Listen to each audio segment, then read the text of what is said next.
రాష్ట్రంలోనే అత్యధికంగా పోలింగ్ నమోదైన నియోజకవర్గాల్లో ఉమ్మడి ఎన్టీఆర్ జిల్లాలోని జగ్గయ్యపేట కూడా ఉంది. పోలింగ్ పెరుగుదల అంతా తమ కోసమే అంటూ తెలుగు తమ్ముళ్లు ఆ రోజున తెగ సంబరాలు చేసుకున్నారు.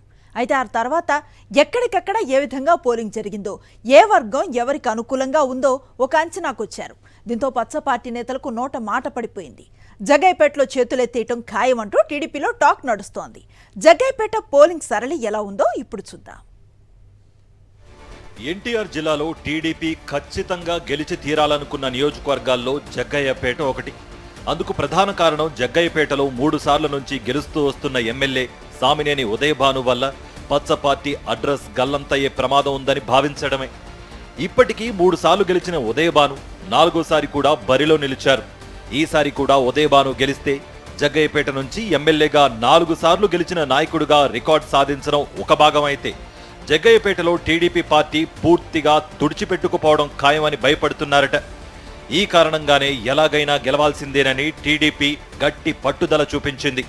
అందుకే చంద్రబాబు మొదటి విడతలోనే జగ్గయ్యపేట అభ్యర్థిగా శ్రీరామ్ రాజగోపాల్ ఉరఫ్ తాతయ్య పేరు ప్రకటించేశారు. శ్రీరామ్ రాజగోపాల్ పేరు ప్రకటించినప్పటి నుంచి వైఎస్ఆర్సీపీ ఓట్లకు గండి కొట్టడం ఎలా అని ఆలోచించడం ప్రారంభించాడు. సామినేని ఉదయభానును ఓడించడం, తాను గెలవడం ఎలా అంటూ రకరకాల ప్రయత్నాలు చేశాడు. ప్రచారం కూడా బాగానే చేశారు. ఎన్నికల రోజు పోలింగ్ కేంద్రాలకు ప్రజలు పోటెత్తారు. పోలింగ్ కేంద్రాలు తెరవకు ముందే వచ్చి క్యూలో నిల్చున్నారు. రాత్రి వరకు బారులు తీరి తమ ఓటు హక్కు వినియోగించుకున్నారు.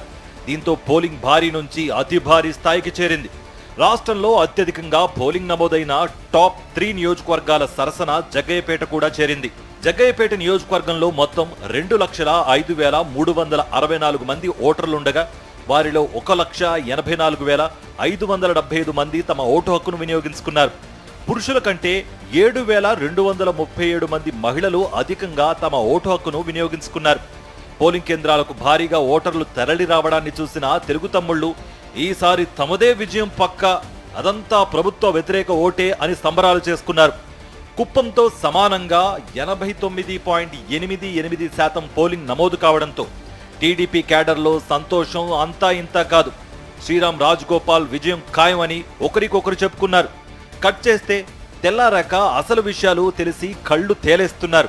నియోజకవర్గంలో జరిగిన అత్యంత భారీ పోలింగ్ ప్రభుత్వానికి వ్యతిరేకం కాదని, అదంతా వైఎస్ జగన్ ప్రభుత్వానికి అనుకూలమని లెక్కలు తేలడంతో టీడీపీ వారికి నోట మాట రావడం లేదు. జగ్గయ్యపేట మినహా ఇతర అన్ని మండలాల్లోనూ 90% పైగా నమోదైన పోలింగ్ టీడీపీకి అనుకూలంగా లేదని వారికి అర్థమైపోయింది. ప్రజలు ఏ పార్టీకి మొగ్గు చూపించారో అర్థమయ్యాక టీడీపీ నేతలు, కార్యకర్తలకు ఏం మాట్లాడాలో అర్థం కావడం లేదట.